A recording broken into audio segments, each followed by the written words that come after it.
Hello guys, আসসালামু আলাইকুম। আমি এখন রান্না করব মুরগির হাত, পা, গিলা, কলিজা, চামড়া এগুলা রান্না করব। এগুলা খেতে আমার খুব ভালো লাগে, তার জন্য রান্না করতেছি।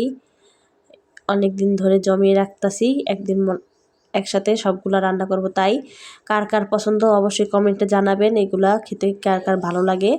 তার জন্য আমি পরিমাণ মতো তেল দিয়ে দিয়েছি, পেঁয়াজ দিয়েছি, খুব অল্প পরিমাণে একটু আদা রসুন বাটা দিয়ে দিয়েছি, হলুদের গুঁড়া মরিচের গুঁড়া 1 চামচ পরিমাণে দিয়ে দিয়েছি, আর একটু পরিমাণে জিরা গুঁড়ো দিয়ে দিয়েছি। খুব অল্প মশলায় রান্না করব, খুব ভুনা করে দেখাবো খুব অল্প মশলা দিয়ে কীভাবে ভুনা করতেছি, অবশ্যই দেখবেন আর চ্যানেলটা সাবস্ক্রাইব করবেন।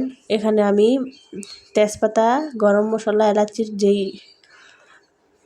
এই মশলাটা দিলাম, ওইটা সেই ব্লেন্ড করা, আর একটুখানি টমেটো সস দিয়ে দিলাম। এখন এটা খুব সুন্দর মতো নাড়াচাড়া দিয়ে মিশিয়ে কষিয়ে নিচ্ছি। তো এখন আমি অল্প পরিমাণে একটু পানি দিয়ে দিচ্ছি। এখন আমি যেই গিলে কলিজা, হাত পাও, চামড়া যাই হোক সেগুলো দিয়ে দিচ্ছি। তো এটা খুব সুন্দর মতো নাড়াচাড়া দিয়ে মিশিয়ে নিব। এটা খুব সুন্দর মতো মিশিয়ে নিতে হবে। এই তো পরিমাণের মতো লবণ দিয়ে দিচ্ছি। লবণটা আপনাদের পরিমাণ মতো আপনারা দিয়ে নেবেন। তো আবার খুব সুন্দর মতো নাড়াচাড়া দিয়ে ঢাকনা দিয়ে রেখে দিচ্ছি। এরকম মজার রান্নার ভিডিও পেতে হলে আমাদের চ্যানেলটা অবশ্যই সাবস্ক্রাইব করবেন। তো আমি ঢাকনাটা উঠিয়ে দেখছি কী পরিমাণে রান্নাটা হচ্ছে। রান্নাটা মশলা যেমনই অল্প দিছি, তাতে কি হয়েছে, খেতে খুবই মজা লেগেছে। আর কালারটাও শেষ পর্যন্ত দেখবেন, খুব সুন্দর একটা কালার চলে আসবে। তো আমি ঢাকনা দিয়ে আবার রেখে দিচ্ছি।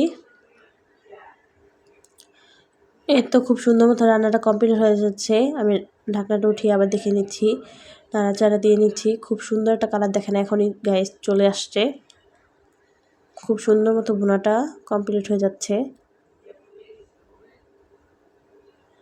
খুব কাছ থেকে আমি দেখিয়ে দিচ্ছি কত সুন্দর একটা কালার চলে আসছে, দেখেন।